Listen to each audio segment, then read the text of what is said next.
Tonight, we are changing up the pace just a little bit. I'm aware many people use my videos to help them sleep or relax. So instead of having background music, I've replaced it with rain ambience. If we can reach 1,000 likes, I will release a volume 2 in the near future. I just need to know that you guys enjoy this. If not, no harm. We are also joined by my good friend Swamp Dweller. If you somehow don't already know who he is, be sure to follow his link in the description at the end of the video. Remember, you can send in your own story to rylhstories@gmail.com. I would love to share your story with everyone here. Likes and comments are always appreciated if you enjoy. Subscribing if you're new is of course as well. Enjoy the video. And as always, I hope you all have a great night.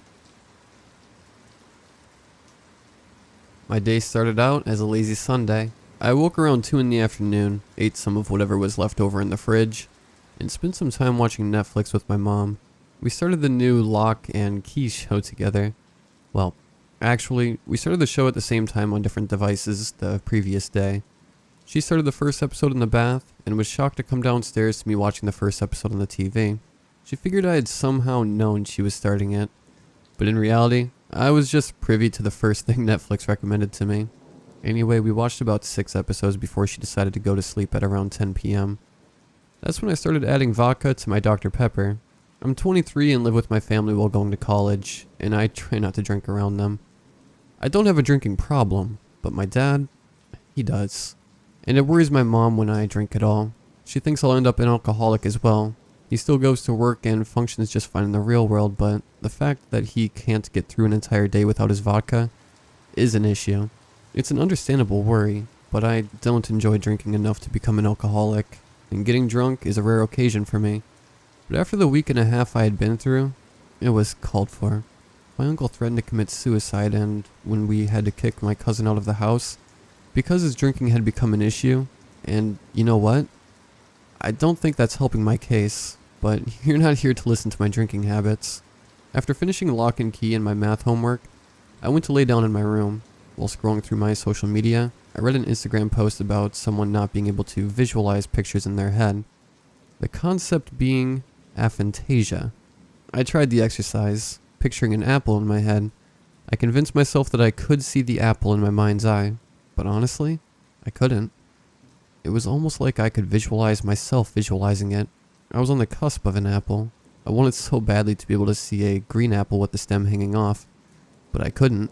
So now I'm self-diagnosed with aphantasia.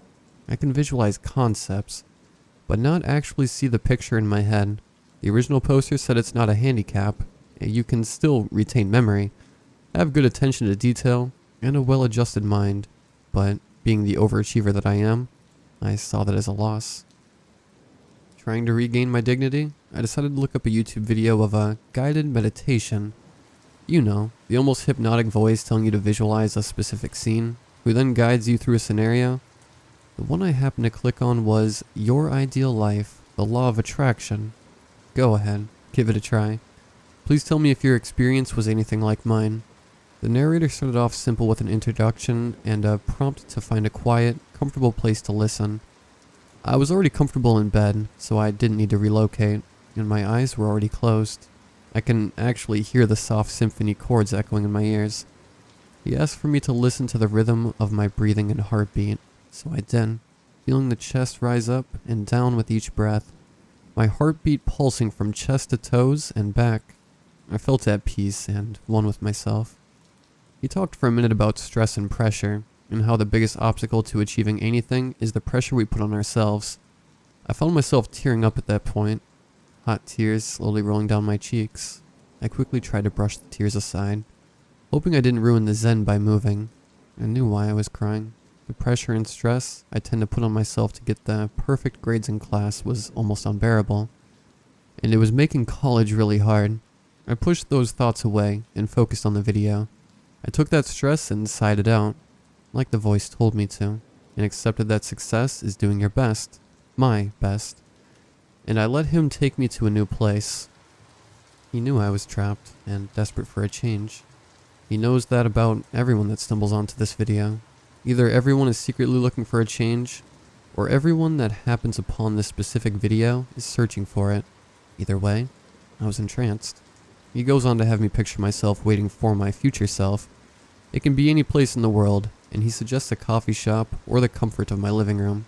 I picture myself waiting on a beach, or at least picture myself picturing it. I can picture each individual thing, but not everything as a whole. My toes in the warm sand, full stop. The waves crashing on the shore, full stop. A single palm tree off the side, like in the movies, full stop. It didn't occur to me until reviewing the video sometime later that my mental image of a beach was influenced by the cover art of the video, a globe placed in the sand on a beach. I can't even conjure up an original picture without it being influenced by an outside variable. Imagine that.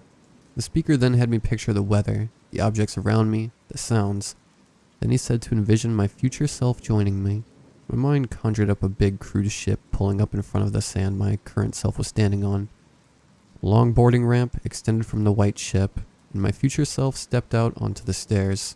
At this point I straightened to find the details of my face. What exactly does my nose look like? Would I be smiling? How do I even walk?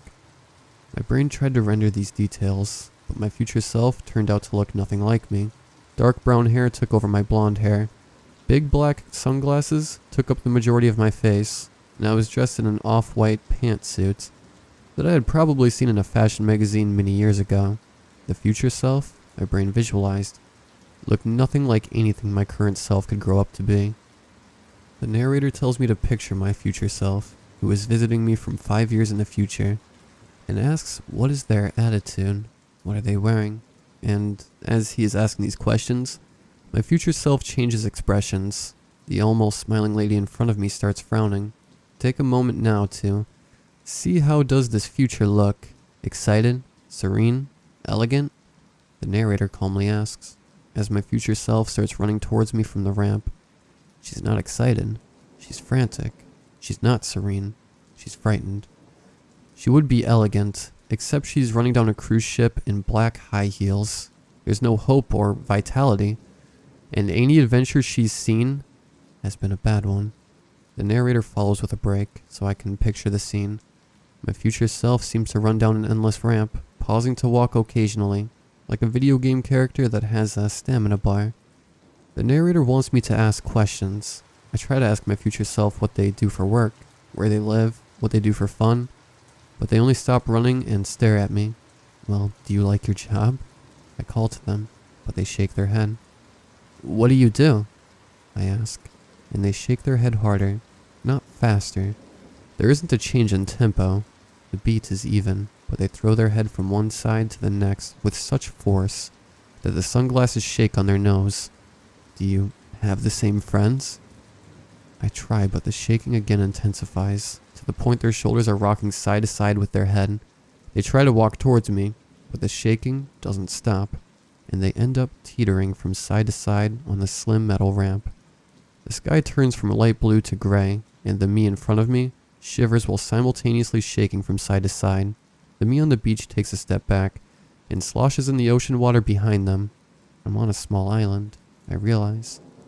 The rocking figure on the ramp stops, looks up at me, and smiles. I open my Realize at this point and stop the YouTube video. The tears on my cheeks have transferred to my pillow, and the pulse in my chest is harrowing.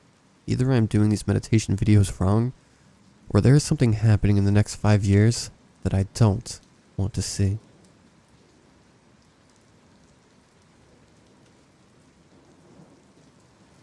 I'm not a great driver. I'll begin with that. I hit curbs, run over cones, and can find any pothole in a 10-mile radius. I'm a safe driver with a bad depth perception. Yeah, I think that's my main problem. Maybe that's my problem. I just can't see that well. I feel sick every time I think about this story, and I'm nauseous writing about it now. So I'll just start. It happened 2 months ago while I was driving to my grandmother's house. My grandmother was having our annual Christmas lasagna dinner party with our extended family a few days before Christmas, and dinner was served at 7 p.m. I wasn't feeling that great from a cold I had, and was planning on coming later if the cough medicine made me feel any better, which it did around 7:30 p.m.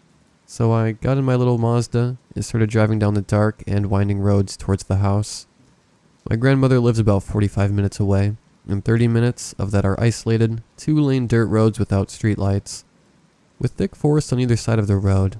It's a bit of a scary drive to take by yourself, but I was home from college and wanted to see everyone, so I turned on my favorite true crime podcast, grabbed some tissues, and set out. When I was about 20 minutes away from my grandmother's, when the road turned to dirt, and the only things I could see were the small radius of my headlights. Sadly, the giant pothole on the right side of the road was not in the small radius. My car dipped down on the right side abruptly. I let out a surprised yelp, and crept for another 3 feet before my tire completely deflated beneath me.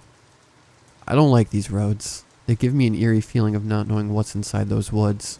Being an avid true crime junkie, I knew not to get out of my car, or at least didn't want to get out of my car.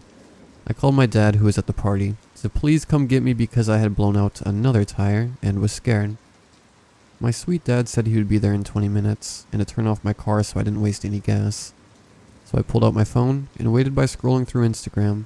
I was lucky I even got through to him. I had 1 bar of service and it was going in and out. So I kind of just aimlessly scrolled through my phone like the screen addict I am. I saw something out of the corner of my eye and gasped as I snapped my head toward it. I saw a long-legged, light brown figure with beady eyes staring at me from the trees. A deer. Okay. It's okay. It's just a deer. It wouldn't stop staring at me, so I turned away, kind of weirded out. I'm on my phone trying to focus on Doodle Jump, and I see movement in front of my car where my now turned off headlights used to be. The deer is standing there, then begins to circle my car. I can barely make out the figure as it slowly walks in an elegant slow pace around my sedan from the overwhelming darkness, but I can see its head stays focused on my vehicle. Honestly, this alone scared me. Was it going to charge? Was it leading a predator to my car? Was it sick?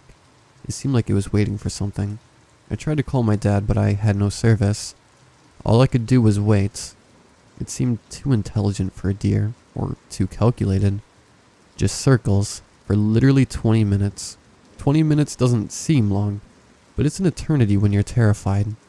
I didn't see it in its entirety until my dad's headlights came up over the hill and lit up the road. In front of my car stood, not a deer, but a naked, wide-eyed man covered in light-colored mud, on all fours, poised like a deer. My dad didn't see the lit-up face of a beady, insane-looking gaunt man that had been circling my car for almost half an hour on all fours. He just saw a deer. By the time my dad pulled up next to my car, I was sobbing, and before he could even stop all the way, I threw open my door and jumped into his car and told him to drive. I couldn't stop screaming. All I could get out was, there was a man watching me. That was enough for my dad to not want to get out to change my tire at the moment, so we just drove to my grandmother's. No one would believe my man-deer story, as much as I said it was true. My dad saw the illustration that Psycho had made himself to be. The next morning when the roads were illuminated, my dad went to go pick up my car and looked at the pothole, which was a hand-dug-out hole, with rusty nails and shattered glass in the bottom, and a single hunting knife sticking up. My dad called the police after that. And that's my story of how I got AAA, a carry permit, and a whole lot of sleepless nights.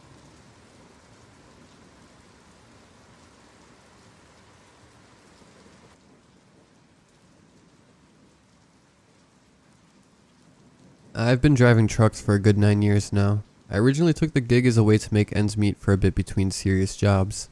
Until suddenly I realized it was the serious job. And I really liked it, damn it. I could work when I needed to. And even though I was away for a bit, I made sure to make time with the family. Sometimes I'd take hauls to some pretty cool places, and would have the wife and kid fly out to meet me there. Disney World? It hurt the wallet, sure, but it was quite the source of quality time and dad points. But I suppose none of that is all too important for this. A few days ago, I took a job delivering a load of construction equipment to a town up in the mountains of Northern California. It wasn't a long haul, and was basically just buying time between larger jobs. 200 miles is nothing of an order. The first thing that stood out, though, was the piece of paper with directions that I was given. Now it's 2020. I'm fairly certain my son's calculator has Google Maps on it. So why the hell am I getting directions on a piece of dead tree? Well, that's because when I punched in the destination into my GPS, it most definitely had no idea where I was going. Sometimes real small places aren't quite mapped properly, and so I held tight to the directions, picked up the construction supplies, and headed off. I went north on the 5 past Reading, and about 35 miles later, turned off onto a road into the mountains. It was about another 10 miles before I found civilization, and it certainly wasn't what I was expecting. Like I'd mentioned, places that don't appear on GPS are usually small. Podunks with 10 people that decided to call a patch of dirt home. This place was not that. Instead, I rolled into a fairly sizable little town, tucked away in the middle of nowhere, and we're talking a full community here. Paved roads, a school, parks, a drunk guy yelling at the air at 4 in the afternoon. You know, that real homegrown Americana shit. The sign on the way in said that there were over 10,000 people that called this town their home, and yet, not on my map at all. I noticed, immediately, people stealing glances at me as I drove through the town. I couldn't say I was all that surprised. I imagined that it wasn't super likely they got too many visitors all the way out here. I didn't like the looks though, just felt like I was unwelcome. The directions on the paper led me through the town and past it, to a lumber mill about 2 miles past the town limits. The mill was large, and I guessed that it was probably a part of the place's economy. A man waved me down as he saw me approach, but unlike everyone else in town, he actually seemed happy to see me. All smiles. He introduced himself as Russell, the foreman at the mill. A really affable, energetic guy. Everyone else at the mill, though they kept their distance, didn't pay me much heed. Russell was enough of a character to keep my attention, so it didn't bother me much. He opened up the back and checked the cargo, verifying that everything was present and accounted for. It was. Thank you very much. And then he seemed ready to send me on my way. Except I saw something that froze me to my core. The entire town and surrounding area was surrounded by forest. Makes sense, considering the location. Up on a nearby hill, about a good 100 yards from where I was standing, was tree line. But unlike every other stretch of woods I'd seen, this specific place came with a little bit more. 7 human figures were just standing inside the woods, staring my way, utterly unmoving. For some reason I felt consumed by a huge wave of terror, and my blood turned to ice. I quickly tried to rationalize it was a few workers, or maybe just locals. Looking out over the mill, there were a million reasons why there was nothing wrong with the sight. So then why was my reptilian part of my brain screaming at me to run? In hopes of searching for vindication for my reaction, I tried as best as I could to casually mention the figures to Russell. After a moment he turned to look towards the hill, and then turned back at me. He didn't see any figures on the hill, he said. I must have been seeing something. Well, I was still seeing that something. I insisted he look again, but he didn't turn his attention from me at all. He insisted repeatedly that there was nothing there. That smile that he had been wearing was still there, but it was missing in his eyes. The message was clear. I hopped back into my cab as quickly as I could and quickly made my way out of there. I'd had another job lined up in Reading for the next day, and was eager to get there as fast as possible. It felt like every worker in the mill was watching me as I pulled away. Making my way back through the town, I happened to notice something. There was a small black car, an older model of some sort, that was trailing behind me. I watched him in my side mirrors, and desperately wanted to make sure he was actually following me. Never had I more wished to be paranoid. I took a few purposeful wrong turns before rolling down my window and asking for directions back out of town to a couple walking down the sidewalk. Despite their stern looks, they seemed plenty eager to show me how to get out. I made a few more turns to get back on track, and every step of the way, the black car was there. Once I left the town itself, I watched the car pull off to the side of the road. The guy driving it seemed to be on the phone, but didn't look like he'd tail me any farther. I guess I just wanted to make sure I'd leave. I was happy to say that I wanted the same thing. About a mile out of town, I caught sight of something on the forest in the left side of the road. I slammed on the brakes immediately out of shock. Standing about 15 feet into the woods, much closer than I'd seen them before, were 7 figures. The same figures. All appeared to be of varying ages, from a little girl to some that seemed to be in their mid-20s or so.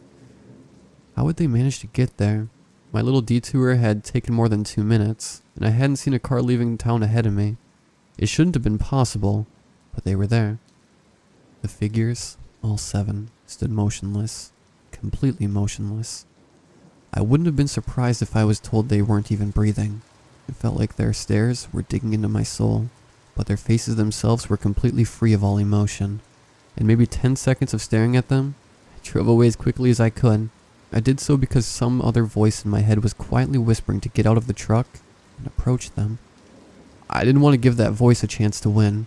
I got to Reading safely within the hour and never looked back. I never will. Something about those emotionless faces seemed like they were trying to tell me something. Or maybe I'm just losing it. But there was definitely something going on in that town, and I don't want to know what.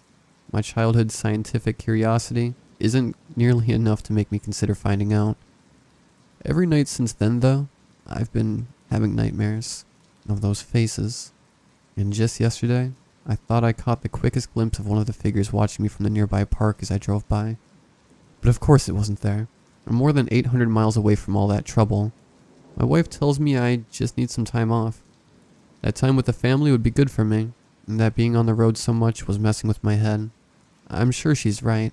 I just need to be safe back home with the ones I love. So why do I still not feel safe?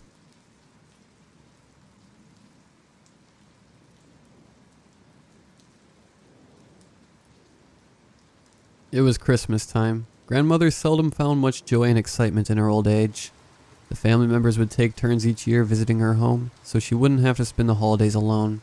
We'd gone many times throughout my life, but now, most of the grandchildren, I included, had grown up and gone off to university and started our own lives. Some of my best childhood memories were of us visiting her. Fall passed quickly this year, and we were already a few weeks into December. I knew Christmas would be coming up next week. I wasn't too surprised when Grandma called. I figured she would just wish me a Merry Christmas and be done with it. Yet when I heard her somber tone at the end of the line, I knew I was in for more than I had bargained for. She began to unravel recent events, telling me how she called and called, but everyone was too busy this year to visit. I felt pity and decided to abandon my plans to go out with my friends to a party, and instead visit her. Her voice quickly lifted, and she sounded elated. I felt uneasy as I hung up the phone, but I already gave her my word.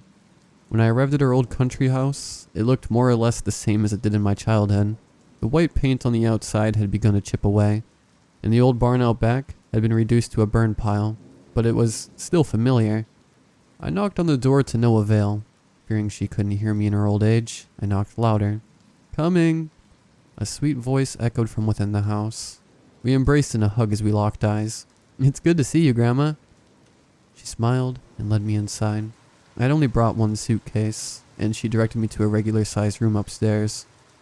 "This used to be your father's room, you know. My, how does time fly by?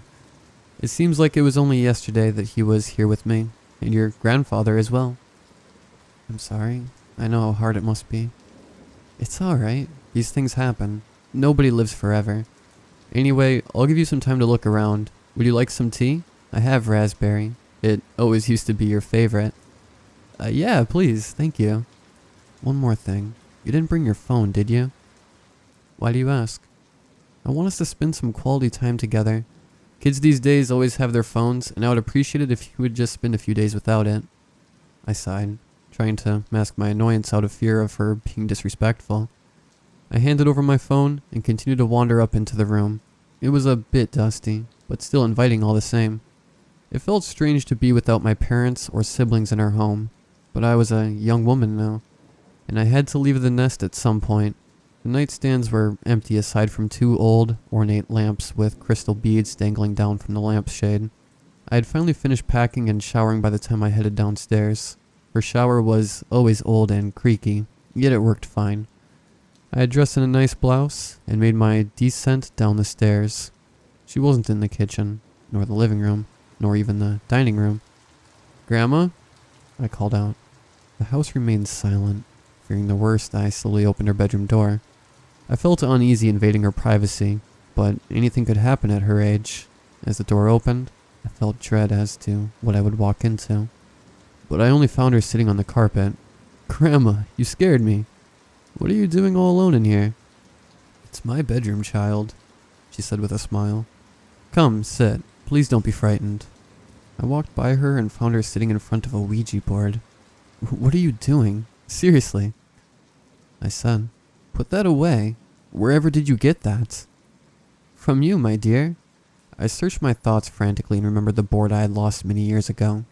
We brought it to the house to play because we thought it would work better in an old place. but we never got much from it. I thought I'd lost it years ago. You took my board? You left it here. I laughed uneasily. Well, who are you talking to? I said in an attempt to play along. Grandpa, he says he misses you. I was in disbelief. Yet the board spelled out his first name clearly. It feels so good to be able to talk to him again. It's been so many years. She said with a frown. Some days he isn't here. Yet other days? What? Goodness, look at the time. She glanced at the old grandfather clock in the corner. We're going to miss supper. Dinner was uneventful. She didn't bring up the board again, or much about Grandpa either, though she talked about the family history. The food was splendid, and I was ready to crash into a deep sleep afterward. She wished me good night, and I headed upstairs. Where once the nightstands were empty, there lay a single, sealed envelope on the one closest to the door. What could this be? I thought as I tore through the paper. It had no name or address on it, only a blank, white envelope. The paper inside was neatly folded up. It read, I thought I'd leave this on the nightstand. Your parents always used to listen, and I hope you do the same. They probably never told you much, other than to avoid doing certain things here. I understand now that they didn't wish to scare you. Listen to me, and you will have a pleasant stay. Don't, and... 1. Do not, under any circumstances, leave the windows open when you go to sleep. I understand the house can get stuffy, but you mustn't leave them open. This house has no screens either. 2. Ensure you have closed your bedroom door before going to sleep. Always. 3. Ignore any tapping or scratching you hear on the windows or walls. If you wake from sleep to hear them, don't move. Don't open your eyes. Don't give any semblance that you are awake. 4. Make sure you lock the windows as well.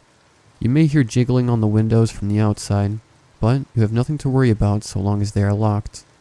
5. If you must use the bathroom in the night, ensure you are very quiet and do not turn on any lights whatsoever. 6. Do not go downstairs until the first light. This is very important.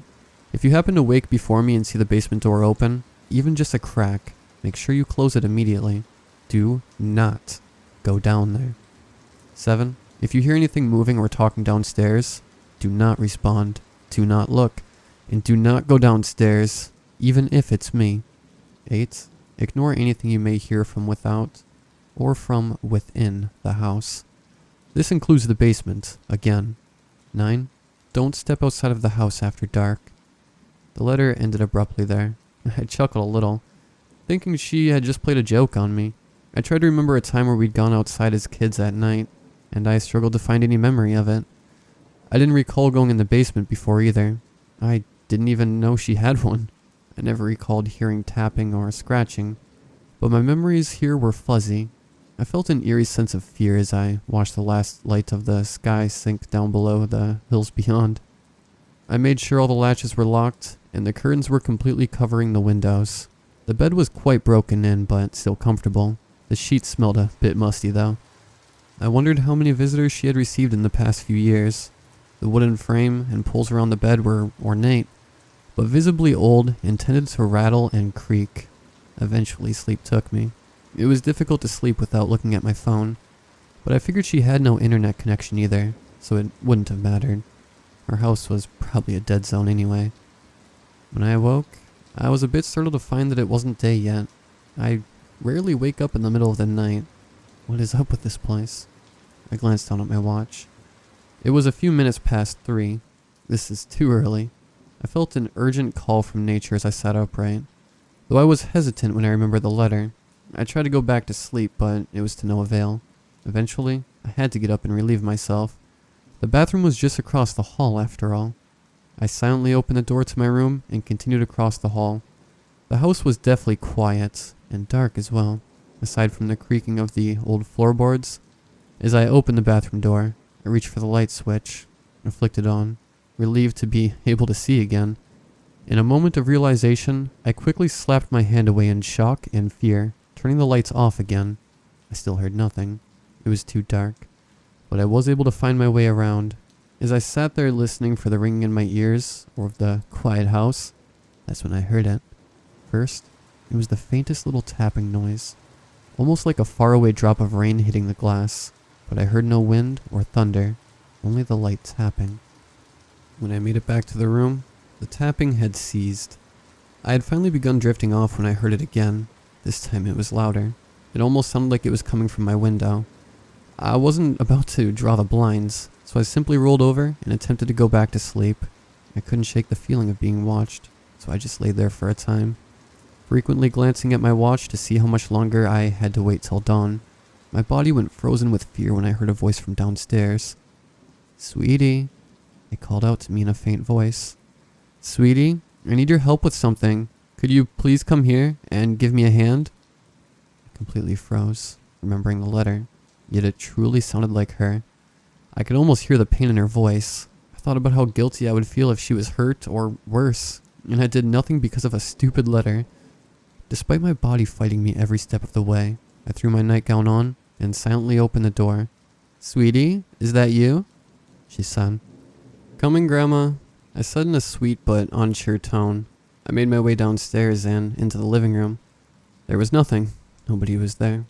Where only a moment ago I heard a voice, now there was nothing. "I'm down here. Please hurry," she said, the angst in her voice growing more prevalent. I walked around until I found it. A lone door at the end of the hall slightly creaked open. I opened it and followed it down the steps. The musty smell grew far worse as the door opened fully. A wave of cold air flew out as it opened. As I reached the floor of what I could only assume to be the basement, I saw it. It was completely pitch black down there, and the concrete floor felt freezing against my bare feet. The voice suddenly changed. It grew raspy and cold. "Thanks for coming down, sweetie." I saw nothing ahead of me in the darkness. It was almost as though I could see the shadows moving and dancing across the walls. Then it hit me. That wasn't Grandpa on the board. I let out an internal scream and quickly bolted back up the stairs. The door at the top slammed shut and I slipped. The concrete slapped into my head, and what came after was dark and cold. I heard eccentric footsteps running down the stairs behind me. I couldn't scream, nor could I move. Everything went dark. I awoke in my bed, thinking the night prior was only a nightmare.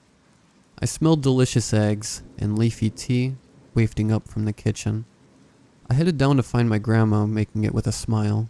"Good morning," she said. "I made breakfast." "Thanks, Grandma," I said, returning the smile. "How did you sleep, dear?" "I slept well, aside from a nightmare. I got your note. Why didn't you just tell me?" "I thought it would be easier if I wrote it down so you'd remember. Besides, it was getting late. Tell me about this nightmare." "I heard your voice downstairs and I followed. I know you told me not to, but you sounded like you were in pain and needed help." All the color quickly drained from her face as she grew pale. "You didn't turn the lights on, did you?" "Only for a moment. I didn't mean to. I quickly turned them off." She sighed, her smile fading into a blank expression. "At least it was only a dream," I said, in an attempt to brush it off and change the conversation, though I couldn't ignore the booming headache I had. "Oh, sweetie, I thought I told you never to go down to the basement." "What are you talking about?" "I wasn't sure if you'd remember come morning, but I found you laying on the ground asleep. I heard the door slam and was worried." "And what about the voice? Why were you leading me into the basement?" I said with a hint of anger. "This isn't funny. I could have really hurt myself." "That wasn't me. I told you not to leave the room after dark, unless at the utmost need." "Why don't you want me going into the basement?" "Well, my dear, Grandpa is down there," she said with a smile. After Christmas had come and gone, I returned home, thankful to have my phone again, and never looked back. I never dared to go back into the basement, let alone out of the room at night. I still heard tapping and scratching throughout the night, but I adhered to her house rules as best as I could. I heard the voice from downstairs calling me again, but I didn't so much as move until it had ceased. She passed away later that year. The family went there for the funeral. They spoke about how she was with Grandpa now in a better place. The only time we went inside the house was to gather a few keepsakes, but nobody really wanted to live there, especially in such a remote area. The house eventually became condemned, as nobody claimed it, and I haven't, nor do I wish to, ever return.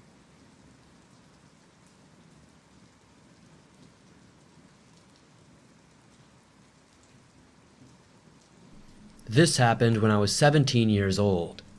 I am now 30, and it's the first time I've talked about this in 10 years.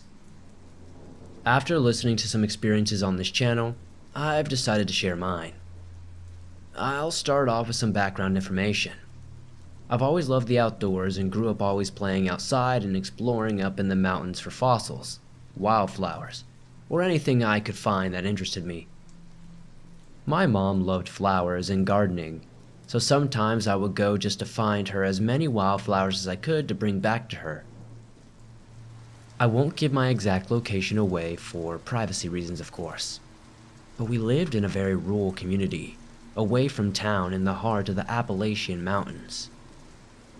When I say away from the town, I mean everyone who lives here is about a 20-minute drive from even the nearest gas station or grocery store.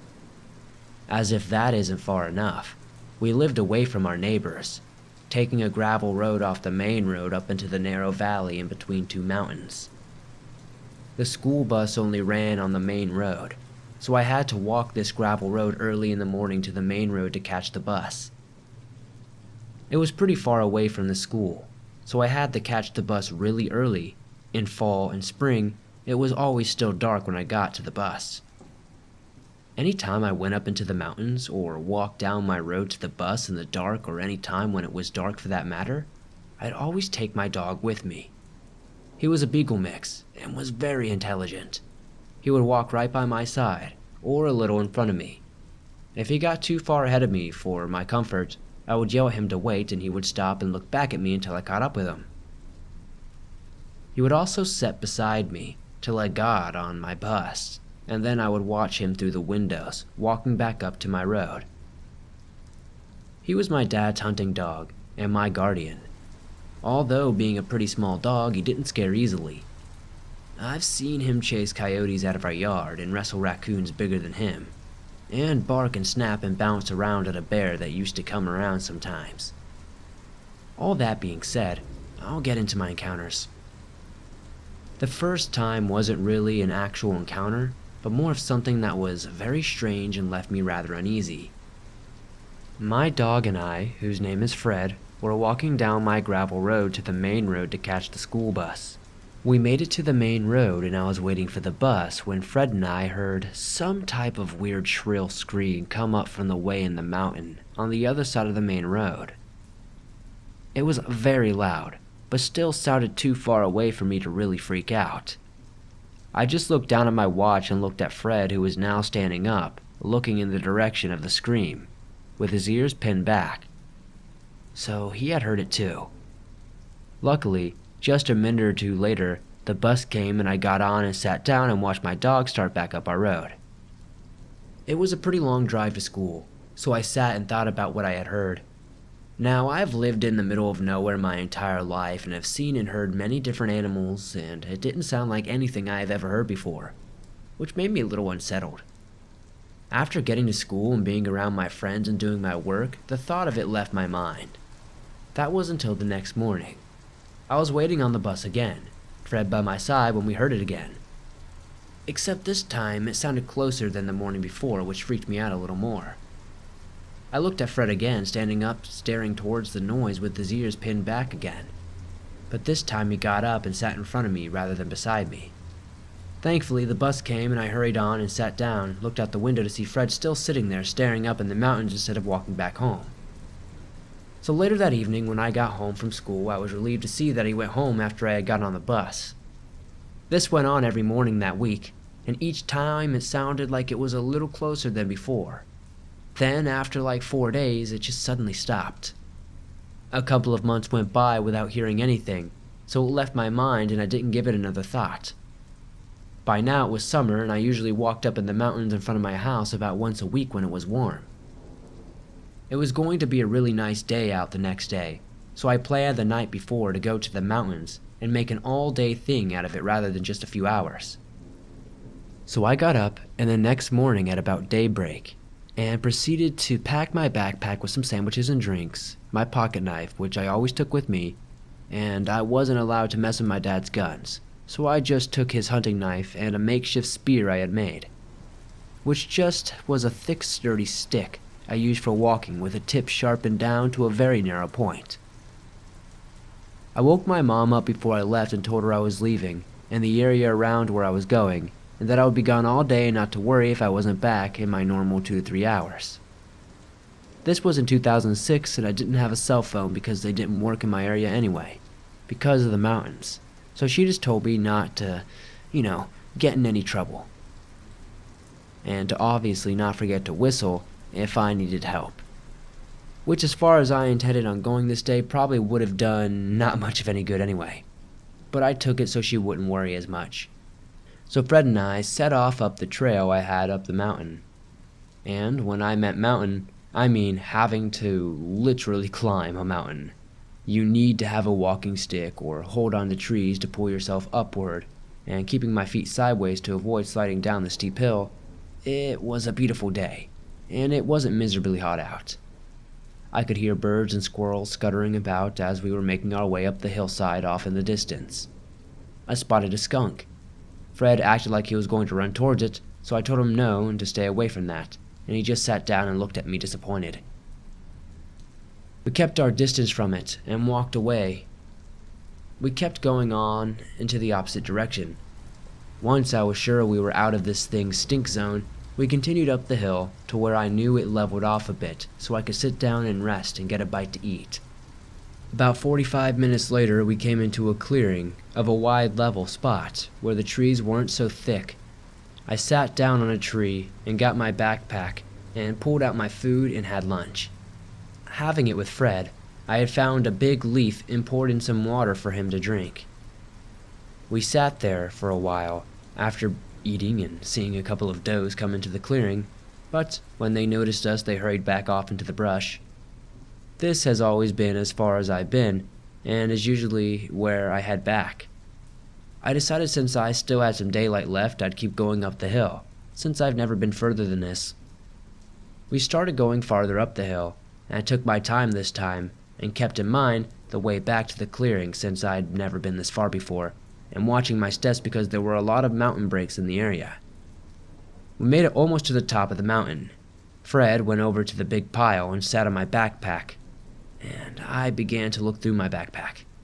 I found a lot of cool fossils, so this got me excited. There were a lot of them, so I was there for a few hours breaking apart layers of rocks, looking through them. I was there longer than I realized, and when I looked at my watch it was about 7:30 p.m., so I would have to move quickly if I was going to make it back home before dark. So I put the fossils I found in my backpack and started down the hill. I didn't go straight back down towards the clearing, and decided to go back down a different way to learn a new path. And now, I regret it. Going down at a side angle rather than straight down was taking longer, and with the heavy cover of the trees it was now almost pitch black. I did bring my flashlight, and continuing my descent, it just hit me that it was completely silent. Like dead silent. No birds, no squirrels, and cicadas like before, just silence.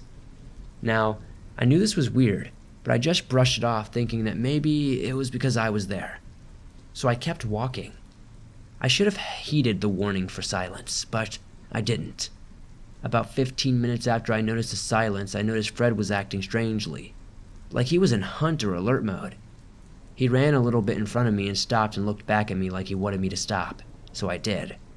I also had this feeling of dread just take over me. We weren't far from the clearing where we ate earlier, just we were a little parallel to it.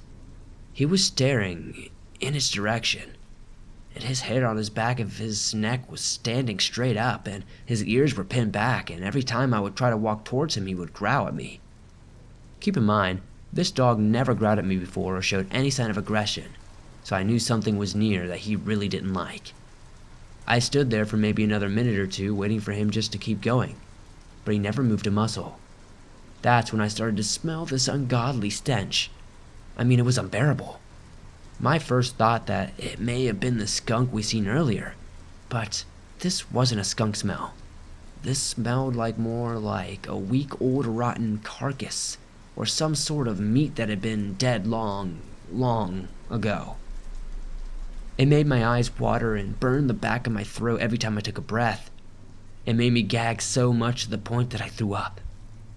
I tried to move on down the hill to attempt just to get away from the thing, but oh my gosh, it was so hard to get Fred. Fred ran back in front of me and growled at me again and started walking towards me, growling as if pushing me in the opposite direction. Seeing his reaction and hurrying my pace, I lost my balance on the steep hillside and tripped over a large protruding tree root. And before hitting the ground, I tried to catch myself on a small tree. When I grabbed it, it snapped because it didn't support my weight, and I pretty much just went straight to the ground. I started to hear tree branches breaking and twigs breaking as if something had heard me and was coming towards me. After about 3 snaps, it stopped.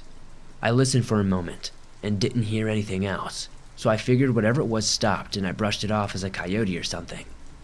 Although it sounded like it was a lot bigger than a coyote, and at this point I just wanted to get home because I was completely scared and it was dark now.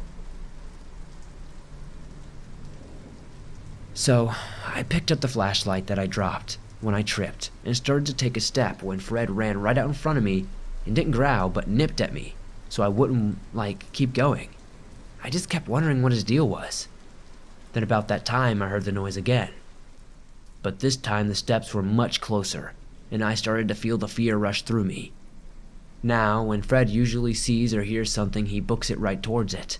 This time he was standing completely still except for shifting from left to right, as if to say, in between me and something else. I showed my flashlight around where I was standing frantically, looking for whatever had him in guard dog mode, but I didn't see anything. Then I heard another crack and whipped my light beam into the direction that it came from, and my light wasn't bright enough to see any details, but in the distance, probably about 50 feet or so in front of Fred, was a huge outline of some kind of thing. It did look like some kind of animal because it was on all fours, but it was just too dark to make out anything else really. Still seeing something this big, and I'm thinking bear at this point, I started backing up very slowly, but every step away from it would just make it come closer. I don't really know how to explain this, it was just so nerve-wracking. At this point, I was getting really freaked out, so my instinct was to just run like hell. So I turned around and started running down the hillside as fast as I could without falling, and Fred flipped. He ran right behind me, growling and barking at me. He nipped at me and caught the back of my pant leg and I fell. I stood back up, and not 15 feet in front of where I was falling was this thing. I looked in front of me where it stood, and realizing what I thought it was, it just made me angry for Fred acting the way he was. It just looked like a huge deer, like a really huge deer. So I yelled at him, "Fred, that's a damn deer, dude, chill out." After I said this, it raised up on its hind legs. I thought to myself, wait, hold up. So when I shone my flashlight on it, I got a better look at it, and now I wish I really hadn't, because what I saw is burned in my mind. It did look like a deer, but it looked like it was dead, long dead. I could see pieces of skin and hair missing. It had legs bent like a deer, but a misshapen deer, like they had been broken and healed back all wrong.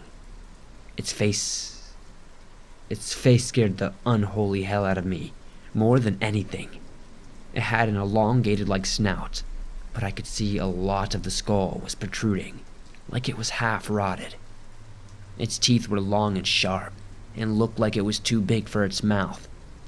It had no lips, almost like it had gnawed them off itself. I could see the teeth, roots, and all in its mouth. Its eyes were sunken back into its sockets but glowed a bright yellow in my flashlight. This thing also had an incredible set of antlers. They were huge, but they didn't look majestic like a deer or elk. They looked uneven and just unnatural. The height of this thing scared me the most, I think. It had to be easily 9 to 10 feet. I'm 5'6", and it was twice the height of me. As if the rest of it wasn't frightening enough, this thing had hands.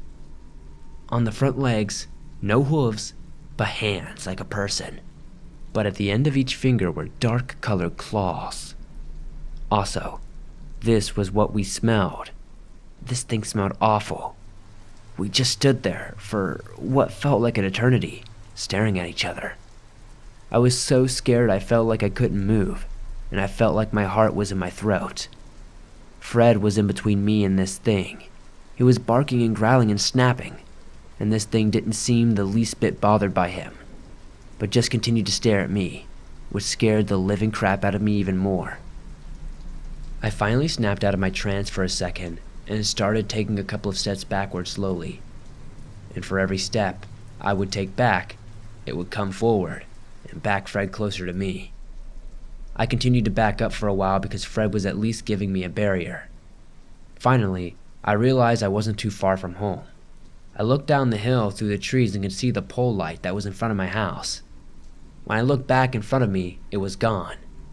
I quickly scanned the area with my light and didn't see it anymore, and although Fred was still going nuts, I decided to make my chance and run for it. So I took off as quickly as I could, and I made it about 100 feet from the bottom of the hill, which led into the driveway of my house. The whole time I was running, I could hear this thing running with me parallel to where I was. It was clearly a lot faster than me, and moved through the trees and steep hillside with ease. I knew there was no way I could make it down in time without falling or this thing catching me and doing God knows what. So I stopped and looked around trying to figure out what to do when I spotted it behind a tree about the same distance from me as before. I was trying to think of a way to get away when it hit me that I had my walking stick and spear. I knew it wouldn't do much as I was probably too far to even pierce its skin, but it might at least buy me some time to get off the hill and into my house. So I waited for it to step out from behind me, but it just stayed there with its head peeking out, staring at me. So I took a few quick steps and it stepped out in my direction. Here was my chance. I figured this was the only way it might at least give me a chance. I reared back as hard as I could and looked at Fred and yelled as stern as I could, "Fred, come now!" And I threw the spear at the thing. Of course, it just bounced off, but it looked away from me and down at the stick and spear. So I took off as fast as I could, and as soon as I turned, I heard this thing let out that scream I heard a couple of months before. But being this close, it was ear-splitting. I could hear it start moving in my direction. That's when I heard something growling and biting it, and then it hit me. Fred wasn't in front of me. I looked back over my shoulder and seen him lunging at this thing, and I heard it let out that blood-curdling scream again. Then I heard something land in the leaves on the ground. I knew it was probably Fred that he had slung off, but it was too late to look back. Running down the steep incline was tough, and I lost my balance and slid the rest of the way down, on my back till I hit the bottom and got up without looking behind me, and took off up my driveway and ran into my back door, and slammed and locked it behind me. I stood there for a second with my fingers still on the lock, and my head leaning against the door, then raced to make sure my front door was locked and let the shades down. My mom was in the room, just standing there, confused. She was sitting there on her bed, and she started to scold me for being gone so late, and then I realized how freaked out I was. She ran up to me and walked over to my bed, and sat me down on there. She started asking what happened, and I couldn't say anything. I just held my arm, which was bleeding from sliding down the hill, and stared at the floor. She went into the bathroom and got some things to clean the bandage up on my arm. While she was wrapping it, she was glancing around and then she asked me, "Where's Fred?" I looked up at her, tearing up, and didn't say anything. I couldn't. She yelled for my dad, who was in the living room, and told him to get his gun and walk outside to see if he could find Fred. Immediately I sprang up and grabbed his arm and begged for him not to go outside, at least not until morning. Now I usually don't scare easily, so seeing my concern, he agreed to go in the morning. I finally snapped out of it after a few hours and told my mom exactly what had happened. Of course she told me it was probably a bear or a rabid buck, but I knew it wasn't. It was something else. It had to be. I took a nap, and I woke up a few hours later to the sound of my dad returning, when everything came rushing back to me and I realized it wasn't a dream. Suddenly I remembered Fred. I got up and ran to the back door where he was and asked him if he found Fred. He just put his head down and looked at the floor and solemnly nodded. He had gone back to where I was last night when I made my run, and seen blood and fur but no Fred. he noticed a drag trail in the leaves and up the hill to the clearing where I always went. That's where he found Fred, or at least what he thinks was Fred. He said it was pieces of flesh just thrown around like something had swallowed a bomb. So I asked, how can you be sure it was him? Maybe he just ran somewhere else. Then he sadly reached into his pocket and pulled out Fred's collar, which was stained in black now. I lost it. After that, I have never been back up in those hills, and a few years later I moved to a different area for college. This thing, whatever it was, killed my dog, my best friend, my guardian. I think Fred saved my life that night. Had he not lunged at it and took its attention off of me, who knows what would have happened. I might not be here today. I never heard the scream again, and I've never saw it again. But after that, I didn't have Fred. I never went out after dark, and I started driving to school.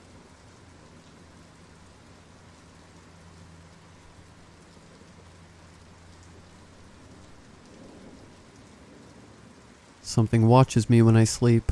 I'm not sure why or for how long. I'm not even really sure how I knew.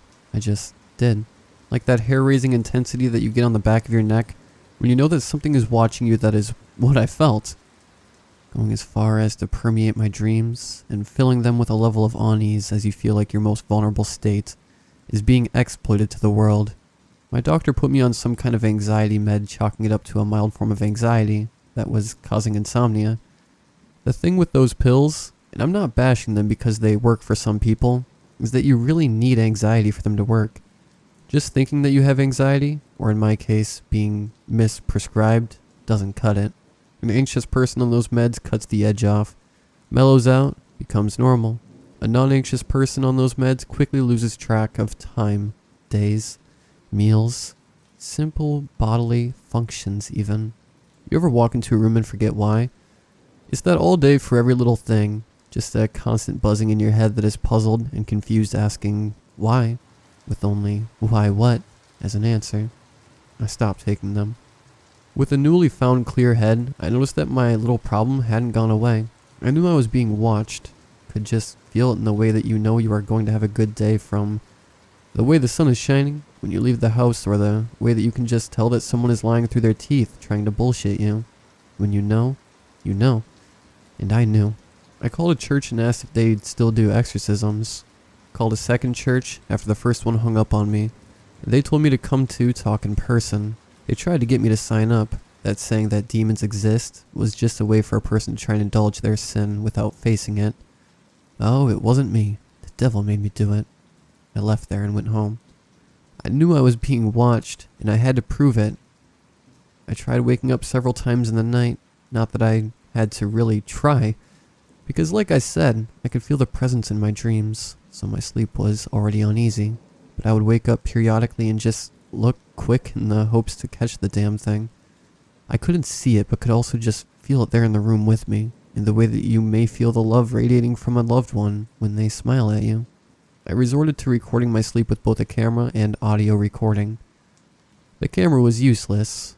Nothing ever showed on it. Maybe an infrared would have worked. But I'll level with you. I'm broke and that wasn't going to work.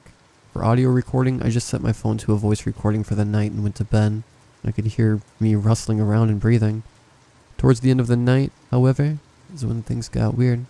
I woke up as I had been and looked around for the whatever it was, and I called out, "Are you here?" I didn't hear anything at the time, but the audio recording gives me a simple 2-syllable whisper in a feminine and comforting voice. Watching. I knew it. That night I was determined to carry out the conversation again. I almost couldn't fall asleep, but as soon as I felt a presence in the room, I knew that it would be any minute that I would fall under the tranquil spell of sleep and drift away. I couldn't tell if the thing could sense my drowsiness and would come in as I was dozing off, or if rather it was the presence of the being that was allowing me to drift off like a weighted blanket or a box fan for most people. I followed the same pattern I had been, where I periodically woke up and looked around. This time I just shouted questions into the ether. I could have stopped the recording and looked for responses, but I did want to sleep, so I let my curiosity simmer as I fell away to the dream world. I asked 3 questions that night, but only received 2 answers. What is your name? Got me none. Are you friendly? Got me a yes. And my third question, why are you here? Got me silence. I'll be honest, the hesitation and yes did not at all instill confidence in me. I don't like that they still didn't answer why they were there, so I pressed it again. This last night is where my story ends for now. I haven't had another update or incident past this night, though I have been trying. I still feel the presence in my room, and if anything, it has gotten stronger. I still think they are more watching me now. I have come around to accepting that the being is the catalyst to my sleep. I don't feel drowsy or tired anymore until I can feel that thing, or things, or whatever is in my room. And as soon as I do, it is lights out for me. So what happened that last night of communication? I set up the camera and audio again, and slept and awoke only once for an answer. I didn't even bother looking around for anything that time. Just kind of whispered it from the confines of my blanket into the open air. If it could hear me, great. If not, then fine, I could try again. I asked it simply once more, why are you here? But added, please tell me. And then I drifted off to sleep. In the morning the camera was, once again, useless. The audio was intriguing. After I asked my question, the thing responded. I watch. Protect from other. I tried to get them to open up about this other creature, but that has led me nowhere. I feel the presence getting stronger each night, and I fear that this other may be closing in or something. Something watches me when I sleep, but I think it is for the better.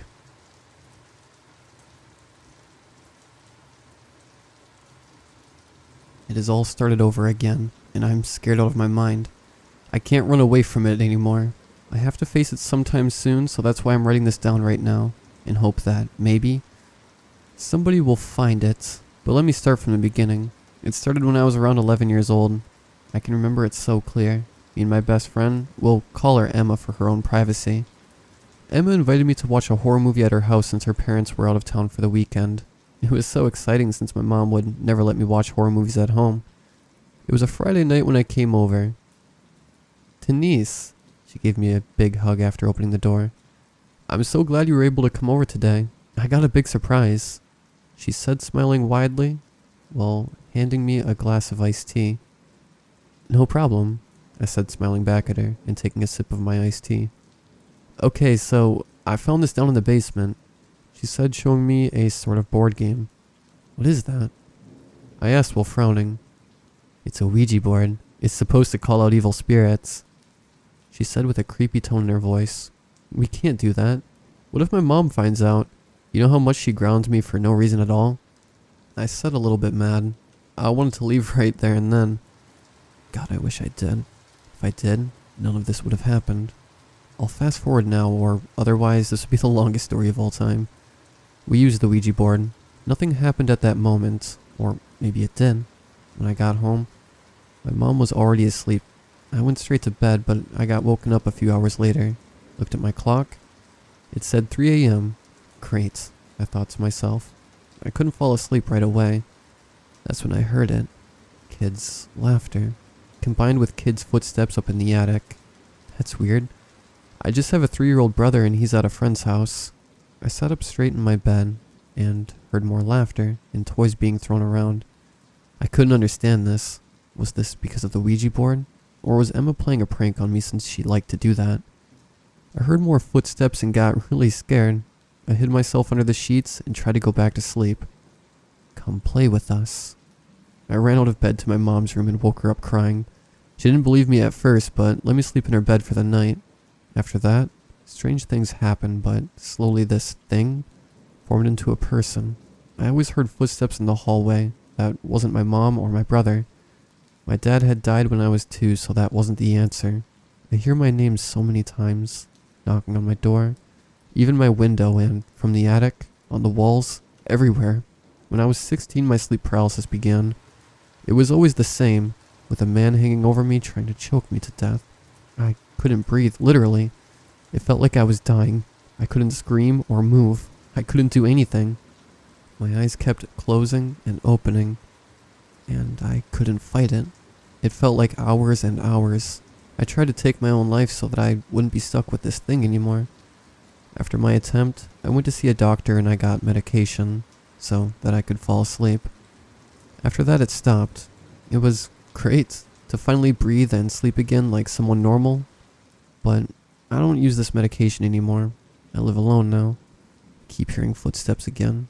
I can hear it calling my name. It's pulling me into its darkness. I can see it everywhere in the corner of my eyes.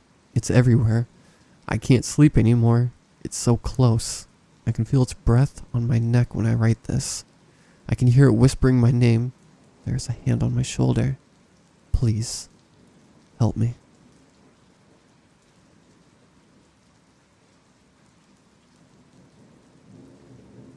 This happened a couple of years back in some tech company I started working for. At first I thought I was imagining things, but later the truth revealed a troubling event. It's still etched in my mind. It won't leave me. So a few months after I began my employment period, I noticed a strange pattern repeating itself over and over, and it wasn't anything to do with other people in the building. It caught me when I was alone, in the restroom, after lunch, or before I went home. Timing was not the point. I was in the toilet when I started hearing the weeping, a very troubling, deep, sad weeping of a lady. She sounded like a young woman, about 40 years of age.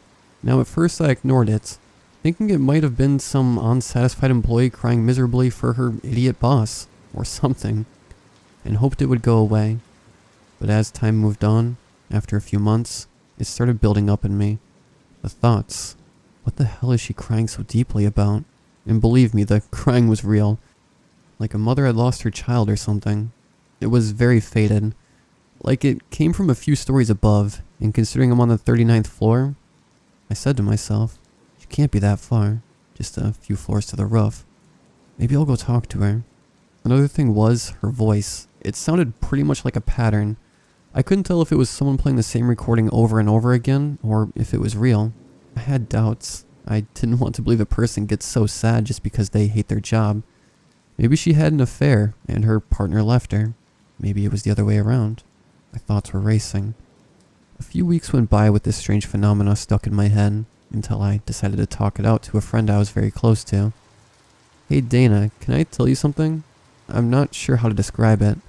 It's very troubling and I feel I gotta share it with someone. Sure, what is it? She replied. I began describing the case when she immediately stopped me. Opening her eyes, she turned white just from the thought. Then she started telling me the most terrifying story I've ever heard. So a few years ago, she said, I also heard her weeping. It occurred every day. It was very, very troubling, and I couldn't set my mind out of it. At some point, I couldn't even work normally. I remember one time I heard it so close, like from the next toilet booth. I went out and called her. I said, hello, why are you crying? But she never answered. I turned to other people on the floor describing it. Some were nodding their heads speechlessly, some were not exposed to it. But I found one friend that did confess. She had heard it as well. We turned to the supervisor of the building, a very strict person, quite old. He was there from the time they started occupying the skyscraper. He started revealing the whole story. We couldn't believe what we were hearing. He said, when they were building this structure, a very horrifying tragedy occurred. To my knowledge, and this is a true story, 2 construction supervisors, a man and a woman, fell down the elevator shaft from one of the top floors. They crashed and were killed instantly, suffering with broken organs and torn flesh from the concrete walls and steel spikes poking from the walls towards the inside of the pit. And then Dana followed it up with, I began tearing. The horror. I couldn't believe it.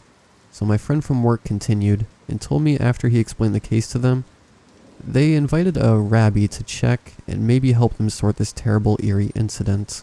She told me the rabbi came, conducted a prayer that had something to do with a locked spirit or souls. I don't recall the exact phrase, but after that she said the crying stopped. The lady's soul was trapped inside the elevator shaft. Her weeping was her deep sorrow and grief for herself about to leave this world and her family behind. Only it was so sad that the soul couldn't bear leaving our physical dimension. My analysis. I can't imagine the horrific pain and feeling you are diving 40 plus floors to the end of your life. I was tearing just from the pictures running in my head of them falling, shouting to God, begging for their lives. The most terrifying of all is the moment when you know you are going to die. I get that.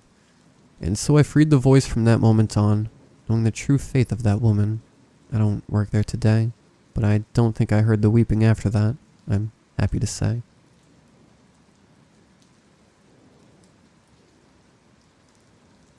I'm scared, for both my life and my son's. My husband had been acting strangely since we moved into the apartment. He claimed to hear strange noises in the apartment since the beginning, then started to see things I never did. 2 nights ago I woke to his voice on the baby monitor amongst the baby's piercing cries. "Where are you? Who the bloody hell are you? Show yourself." I ran to the baby's room to find him waving a knife, circling around, frantic. He came at me first, narrowly missing me with the weapon. He was losing it. I got him to eventually realize it was me and calm down, then immediately grabbed the baby and called the police. As I said, I was scared to have him around us. I hated doing that to him, but I immediately felt safer.